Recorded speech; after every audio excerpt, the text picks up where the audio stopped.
प्रथम राष्ट्रीय अधिवेशन चिंतन बैठक में उपस्थित सभी अतिथियों और पदाधिकारियों का मैं बीएड संघ की तरफ से बहुत बहुत स्वागत अभिनंदन करता हूँ। हम लोग पिछले 47 दिवस से पिछले 24 दिसंबर से मतलब आज पर्यंत तूता धरना स्थल में हम लोग आमरण अनशन में बैठे हुए हैं, जो कि आज 47वां रोज है।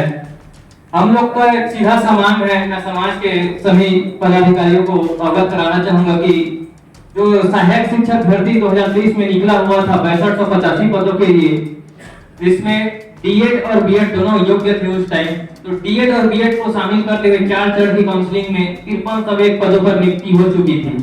इस दरमियान हाई कोर्ट और सुप्रीम कोर्ट का आर्डर आता है कि प्राइमरी स्कूल में बीएड वाले योग्य नहीं है। उस फैसले के परिपालन में हाई कोर्ट के परिपालन में सरकार ने जो 53 पदों पर नियुक्ति हुई थी उनमें से 2615 बीएड वालों को बर्खास्त करके उस पद को रिक्त किया गया बीएड वालों के लिए। तो 2615 बीएड वालों को बर्खास्त करके निकाला गया, उनकी जगह में 2600 बीएड वालों को नियुक्ति देना था, लेकिन विभाग ने अभी तक सिर्फ 1299 लोगों को नियुक्ति दिया गया है। उसमें से 1316 पद रिक्त है। उसके अलावा 984 पद ऐसा है जिसमें काउंसलिंग ही नहीं हुई थी, मतलब वो निर्विवाद पद है। तो 1316 और 984 पद दोनों मिलाकर के 2300 पद रिक्त है, जिसमें से हमारे साहू समाज से पूरे छत्तीसगढ़ के कोने कोने से प्राय सभी जिले से अभ्यर्थी बैठे हुए हैं हम लोग, जिसमें से अभी 400 की संख्या में हम साहू समाज से वहां अपना आमरण अनशन में बैठे हुए हैं, अपना मेहनत कर रहे हैं। तो हम साहू समाज के जितने भी पदाधिकारी हैं उनसे हम करवत निवेदन कर रहे हैं कि हमारी न्यायोचित मांगों को देखते हुए सरकार तक हमारी बात को पहुंचाए। और मैं एक चीज और बिल्कुल स्पष्ट रूप से बोलना चाहूंगा सभी पदाधिकारियों के समक्ष, हमारे छत्तीसगढ़ 90 विधानसभा सीट में लगभग 12 सदस्य साहू समाज से निर्वाचित होकर के आए हैं।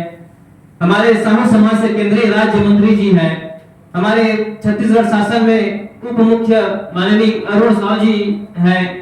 तो हम सभी के पास जाकर के अपनी गुहार लगा लिए हैं। हम सभी 90 विधायक, 11 सांसद, सभी नेता मंत्री के दरवाजे खटखटा लिए हैं, फिर भी हमको ऐसा कुछ रास्ता नहीं दिखा। तो हम अपना अंतिम विकल्प समझते हुए हम लोग आमरण अनशन में बैठे हुए हैं। हम बीएड संघ आपसे बहुत अपेक्षा रखते हैं कि हमारी मांगों का ध्यान में रखते हुए सरकार को इस दखल देने की प्रयास करेंगे और हमारी मांगों को लेकर के हस्तक्षेप करने का प्रयास करें, हमारी यही मांग है। और एक चीज और स्पष्ट रूप से बोलना चाहूंगा कि मैं माननीय उप मुख्यमंत्री माननीय विष्णुदेव साय जी से मैं पिछले 4 दिवस पहले मुलाकात किया था। उनका भी पूरा आश्वासन दिए थे कि आप लोग का काम हो जाएगा करके। और हमारे माननीय शिक्षा मंत्री गजेंद्र यादव जी से मैं लगभग 5 बार व्यक्तिगत रूप से मिल चुका हूं अपने विषय को लेकर। हर बार हमको आश्वासन पर आश्वासन दिया जा रहा है, लेकिन धरातल कुछ आश्वासन का कुछ कार्रवाई नहीं दिख रहा है। और माननीय शिक्षा मंत्री जी के पास जाओ तो बोलते हैं कि वित्तीय मामला है, केंद्रीय वित्त मंत्री से मिलिए। तो हम सभी जगह अपना प्रयास लगा चुके हैं। माननीय वित्त मंत्री ओपी सर से हम लोग लगभग 5 से 6 बार मिल चुके हैं। उनका स्पष्ट रूप से कहना है सर कि ये मेरे हाथ में नहीं है। जैसे ही शिक्षा विभाग के मंत्री अपने जो भी एजेंडा को पटल में लेके आएगा कैबिनेट मीटिंग में, तो उसमें तुरंत वित्तीय स्वीकृति दूंगा करके। लेकिन हम लोग आज तक नहीं समझ पाए हैं कि हमारे साथ ऐसा खेल क्यों खेला जा रहा है। हमको फुटबॉल की तरह खेला जा रहा है। एक मंत्री के पास जाते हैं, दूसरा मंत्री के पास भेजा जाता है, उसके पास जाते हैं तो तीसरे मंत्री के पास बोला जा रहा है। तो हम आप लोग से करबद्ध निवेदन कर रहे हैं कि हमारी उचित मांगों को ध्यान में रखते हुए सरकार के इस रवैये में थोड़ा सा दखल देने का प्रयास करेंगे, यही हमारी मांग है सर।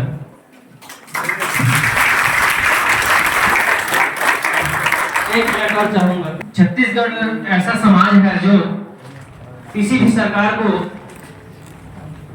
कुर्सी में बैठाने या गिराने का काम में भूमिका निभा सकती है और निभाते ही हैं। जो अभी वर्तमान में भाजपा की सरकार है वो हमारे साहू समाज की बदौलत है। हम अगर साहू समाज एक तरफ हो करके सरकार को इस चीज में दखल देने के लिए अगर हम आगे बढ़ेंगे तो समाज को झुकना, सरकार को झुकना पड़ जाएगा। और जो सरकार जितना ये मनमानी कर रही है हमारे साहू समाज की, मैं दुख की पीड़ा बता रहा हूँ, अंदर की अंतरात्मा की पीड़ा बता रहा हूँ। मैं हमारे अपने साहू समाज से मैं करबद्ध निवेदन कर रहा हूँ कि हमारी जो उचित मांग है उसमें ध्यान पूर्वक देते हुए इसमें दखल देने का प्रयास करेंगे। धन्यवाद। निश्चित ही आज इन बच्चों की पीड़ा हम सरकार सत्ता और शासन की बात नहीं करते, हम अपने हक और अधिकार की बात। अब तक के जिन बात आवत रही से और जिन बात न लेके हम कहते रहे कि तेली के मुंह देखना अशुभ है और फलित नहीं है, लेकिन तेली के बिना मुंह देखे ककरो जीवन नहीं चले। हमार तेल और हमार बाती पूजा पाठ के शुरुआत तेली के देह में चीज से होते। महाराज पूजा में भी बैठ गए तो सबसे पहले तेली की चीज की जरूरत पड़ती। दोषों के सुनने तेली के मुंह देखना अशुभ है से भाग मंगला खोज के तेल के आविष्कार करिस और दिया बाती के आविष्कार करके हिमालय में उजाला करिस तो हम वो कुल के मन सजन, वो कुल के बेटा बेटी है, तो हमें मन में परीक्षा मत ले और परीक्षा मत करते। निश्चित है ये मंच से मैं कहा था कि आने वाले समय में चेयरमैन तेली समाज के ऊपर खीरा पैदा करत है और एक तरफ है तेलर मंडला में खुला संदेश देता कि आने वाले समय चेहरा तेली के पेड़ लगाई